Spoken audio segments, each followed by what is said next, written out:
مولانا معاویہ اعظم صاحب کی کل جو ہے حویلیہ میں ایک دستار فضیلت کے عنوان سے ایک کانفرنس تھی، تو وہاں پہ مولانا معاویہ اعظم صاحب نے جو ہے شرکت کی۔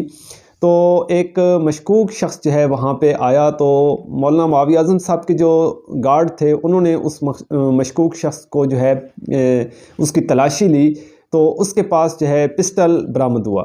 تو انہوں نے اس کو پکڑ کر جہاں پہ پولیس موجود تھی تو وہ ان کے پاس لے گیا اور ان کے حوالے کر دیا۔ تو وہ جو شخص تھا وہ پولیس والوں سے بھی جو ہے بھاگ گیا، نکل گیا، اور پھر اس کی تلاش جاری ہے۔ اب دو بڑے اہم سوال ہیں کہ پھر اس موقع پر کوئی ہوائی فائرنگ یا اس طرح کا کوئی واقعہ پیش آیا یا نہیں، اور پھر مولانا معاویہ اعظم صاحب محفوظ ہیں یا نہیں۔ تو دیکھیے، مولانا معاویہ اعظم صاحب جو ہیں وہ بالکل محفوظ ہیں، اور ان کے تمام ساتھی بھی محفوظ ہیں، کسی قسم کی کوئی فائرنگ کچھ بھی نہیں ہوا۔ صرف وہ جو شخص تھا اس کے پاس پسٹل برآمد ہوا ہے، اور وہ اندر جو ہے لے کے جانا چاہ رہا تھا، لیکن بہرحال سیکورٹی پر جو مامور افراد تھے انہوں نے اس کو پکڑ لیا اور انہوں نے پولیس کے حوالے کیا، لیکن پولیس والوں سے وہ شخص بھاگ گیا۔ اب بڑی حیران کن یہ بات ہے کہ وہ پولیس والوں سے کیسے بھاگ گیا۔ بہرحال اس کی تلاش جو ہے وہ جاری ہے، لیکن وہ پولیس والوں سے بھاگ گیا۔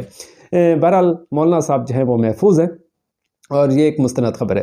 دوسری خبر جو ہے وہ ہے مولانا مفتی تقی عثمانی صاحب کے حوالے سے، کہ آپ کو یاد ہوگا کہ مولانا مفتی تقی عثمانی صاحب پر جو ہے ایک قاتلانہ حملہ ہوا تھا، اور وہ جو مجرم تھے وہ اب تک گرفتار نہیں ہو سکے تھے، ٹھیک ہے، پتہ ہی نہیں لگایا گیا کہ وہ کون لوگ تھے، کہاں گئے، ان کا کوئی سراغ نہیں مل سکا۔ لیکن جب یہ پاکستان اور ایران کا معاملہ سامنے آیا اور ایران نے جو ہے پاکستان پر میزائل داغ دیے اور پاکستان نے ان کو منہ توڑ جواب دیا، تو پھر ہمارے جو حساس ادارے ہیں انہوں نے کارروائی کی۔ تو یہ CTD سندھ کراچی کی باقاعدہ ایک رپورٹ ہے، اور انہوں نے اس میں انکشاف کیا ہے، بلکہ واضح طور پر پریس ریلیز کی ہے کہ ہمارے ہاتھ جو ہے سولجر بازار سے جو ہے ایک مجرم ہاتھ لگا ہے، اور وہ ہے جی سید محمد مہدی۔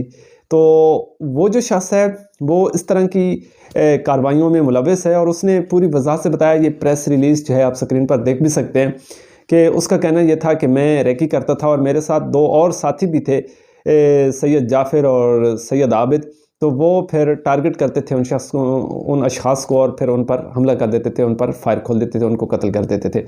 تو باقاعدہ یہاں پہ لکھا ہوا ہے کہ مفتی تقی عثمانی صاحب پر بھی حملہ کرنے میں یہ لوگ ملوث تھے، اور بھی جو ان کے مخالف ہیں ان کئی اہم شخصیات کو انہوں نے ٹارگٹ کیا۔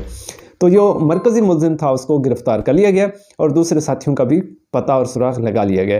تو یہ دو اہم خبریں تھیں آج کے حوالے سے۔ دیکھتے رہیے شجر TV۔